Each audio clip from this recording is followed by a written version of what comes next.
चीज़ पे कैसे क्या लगेगा। Very simple, state A, state B, state 1, state B, union territory and foreign territory, ये चार चीज़ें हैं चार कॉर्नर में, आप देखो इसको, ठीक है। State 1, state 2, union territory and foreign territory. तो कोई भी गुड्स जब एक ही स्टेट के अंदर बिकेगा तो उसके ऊपर एक CGST लगेगा और एक SGST लगेगा। टैक्स का रेट तो एक ही डिसाइड करेगी काउंसिल। मान लो एक चीज़ है, उसके ऊपर 18% टैक्स का रेट GST काउंसिल डिसाइड करती है, तो 18 में से 9% ऑटोमेटिकली CGST में चला जाएगा, 9% SGST में चला जाएगा। अगर 28% रेट है तो 14% स्टेट को चला जाएगा, 14% सेंट्रल को चला जाएगा। सिर्फ नोमेनक्लेचर अलग इसलिए है कि उस हेड में वो जाने से स्टेट और सेंटर को अलग अलग इनकम डायरेक्ट चली जाएगी, इसलिए वो नाम अलग है। बट जो भी रेट होगा वो सिंगल GST रेट होगा।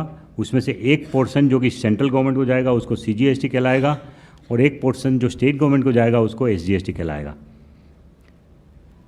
अगर आप एक स्टेट में से दूसरी स्टेट में अगर माल ले जा रहे हैं तो फिर आपको IGST देना पड़ेगा। What is IGST? Integrated Goods and Services Tax. It is nothing else but it is a total of CGST plus SGST. उतना ही रेट होगा।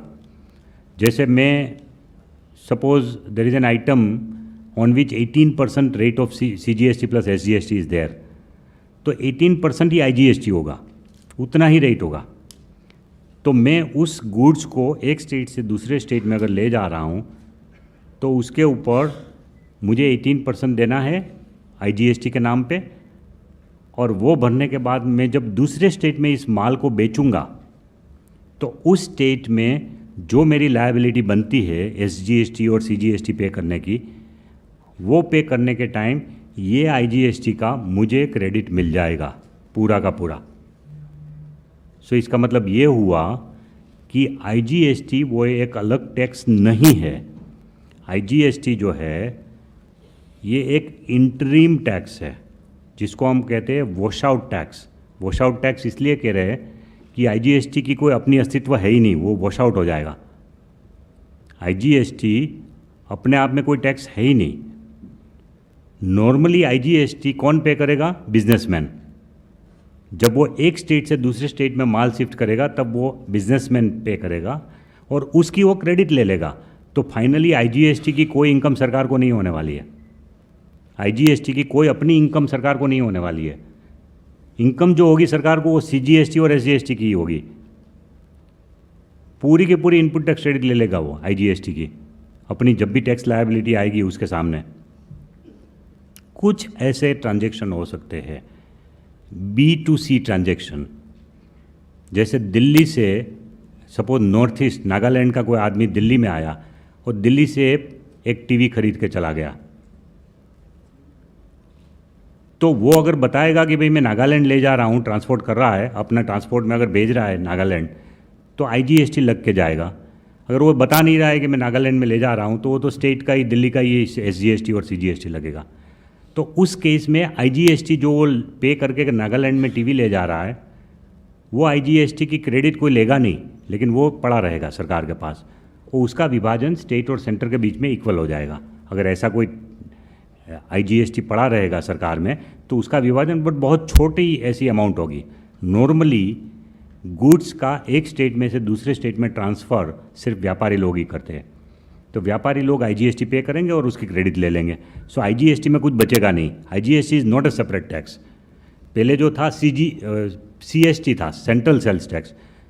यू वुड बी सरप्राइज कि सेंट्रल सेल्स टैक्स 2% के हिसाब से भी स्टेट की इनकम 50-60 हज़ार करोड़ है। 2% के हिसाब से भी CST की इनकम, वो 50-60 हज़ार करोड़ का पूरा बोझ कंज्यूमर के ऊपर जा रहा था, एडिशनल टैक्स जा रहा था CST का, सेंट्रल सेल्स टैक्स का, वो पूरा बोझ अब मिट जाएगा। अब IGST पे करना पड़ेगा, लेकिन IGST is a wash out tax. वो तो हम इसलिए ले रहे हैं कि भाई कुछ तो टैक्स सरकार के हाथ में आ जाए, उसके बाद वो किस स्टेट में ले जाए, जो करना है करे, लेकिन हमारे पास उतना ही टैक्स आ गया जितना हमको मिलना चाहिए, तो इधर उधर नहीं चला जाएगा। पहले ये करते थे कि CST जब बनना होता था तो सरकार को C फॉर्म भर के ये बोलता था कि भाई हम तो CST में इसको इंटरस्टेट ले जा रहे, और वो दूसरे स्टेट में माल पहुंचता ही नहीं था, उसी स्टेट में वो माल को दूसरे सिटी में उतार के उसी स्टेट में बेच देते थे विदाउट पेमेंट ऑफ टैक्सेस। तो जिस आइटम के ऊपर 14% स्टेट का टैक्स रेट था, उसके ऊपर वो 2% CST भर के छूट जाता था। अब ये नहीं होगा, अब पूरा का पूरा टैक्स उसको भरना पड़ेगा, तब वो दूसरे स्टेट में माल ले जा सकते हैं। उसके बाद उसकी जिम्मेवारी, अगर वो वहाँ पर दूसरी बार बेचता है तो जो CGST और SGST की लायबिलिटी उसको पे करने के लिए IGST यूज़ करेगा, वरना IGST तो सरकार के पास आ ही गया है। तो इस तरह का ये टैक्स है IGST। दूसरी एक विशेष बात यह है कि जब फॉरेन टेरिटरी से कोई भी माल आएगा तो IGST लगेगा। कस्टम ड्यूटी तो अलग है, custom duty is not getting merged in GST, please remember. Custom duty का जो कारोबार है वो तो अलग चलता ही रहेगा, उसको इस GST में नहीं मर्ज कर रहा है। कस्टम ड्यूटी जो है वो डोमेस्टिक इंडस्ट्री के प्रोडक्शन के लिए अलग से सरकार डालती है, वो तो रहेगा। टेरिफ जिसको बोलते हैं कस्टम टेरिफ, वो रहेगा। लेकिन कस्टम ड्यूटी के उपरांत उस कमोडिटी पे डोमेस्टिक इंडस्ट्री में GST काउंसिल ने जो भी रेट डिसाइड किया है, उतना ही रकम IGST के रूप में हम ले लेंगे उनसे। फिर अगर व्यापारी वो चीज़ को इंपोर्ट कर रहा है और फिर वो CGST SGST पे करने की लायबिलिटी आती है दोबारा जब इंडिया में सेल करेगा, तो उसमें से वो IGST का क्रेडिट उसको मिल जाएगा। लेकिन सबसे पहले तो इंपोर्ट के टाइम ही IGST लग जाएगा। अब ये सबसे महत्वपूर्ण चेंज मेकिंग इंडिया के लिए है, मैं आपको बता दूं कैसे। क्योंकि अब तक जो था वो ये था कि भाई हम एक्साइज ड्यूटी के इक्विवेलेंट CVD लगा रहे थे। एक्साइज ड्यूटी जो लोकल इंडस्ट्री पे था उसके इक्विवेलेंट हम CVD लगा रहे थे। उसके अलावा सिर्फ 4% SAD स्पेशल एडिशनल ड्यूटी लगा रहे थे। ये जो 4% SAD लगा रहे थे उसका मतलब ये था कि स्टेट गवर्नमेंट की जो वैट देनी पड़ती है लोकल इंडस्ट्री को, उसके बदले में हमने 4% SAD डाला था। अब वो 4%, वो एक्चुअली स्टेट गवर्नमेंट तो 14% रेट ले रही है वैट का, लेकिन सिर्फ 4% देने के बाद वो माल इंडिया में आ सकता था। तो अब ये नहीं होगा। डोमेस्टिक इंडस्ट्री के ऊपर जितना टैक्स का बोझ है उतना ही टैक्स का बोझ इंपोर्टेड माल के ऊपर आएगा। तो इससे मेक इन इंडिया को बल मिलेगा कि नहीं? बल मिलेगा। इससे मेक इन इंडिया को इससे बल मिलेगा। तो ये एक परफेक्ट सिस्टम हो जाएगी कि लोकल इंडस्ट्री जितना टैक्स पे कर रहा है उतना ही इंपोर्टेड वाले भी पे करे, ताकि दोनों के बीच में अंतर नहीं रहे। पहले ये था कि इंपोर्टेड माल सस्ता पड़ता था और डोमेस्टिक माल जो है वो उनको बेचारे को तकलीफ पड़ रही थी इंपोर्टेड के सामने टिकने के लिए। तो this is a very significant change that is going to be brought about IGST लगाने से इंपोर्टेड माल के ऊपर। जिस तरह से स्टेट के अंदर स्टेट GST है, उस तरह से यूनियन टेरिटरी के अंदर भी यूनियन टेरिटरी GST लगेगा।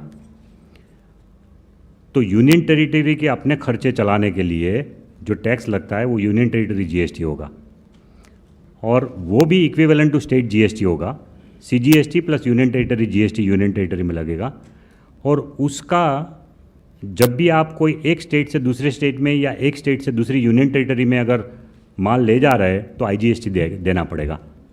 इसलिए ये पिक्चोरियल जो रिप्रेजेंटेशन है उसमें एरो दिखा रहे हैं हम कि इंपोर्टेड माल आएगा तो भी IGST देना पड़ेगा, एक स्टेट से दूसरे स्टेट में जाएगा तो भी IGST देना पड़ेगा, दूसरे स्टेट से यूनियन टेरिटरी में फिर से जा रहा है तो भी IGST देना पड़ेगा। बट हर बार आपको इनपुट टैक्स क्रेडिट मिलती जाएगी इसकी, बट पूरा ट्रांजैक्शन का ट्रेल कंप्यूटर में लास्ट तक रहेगा।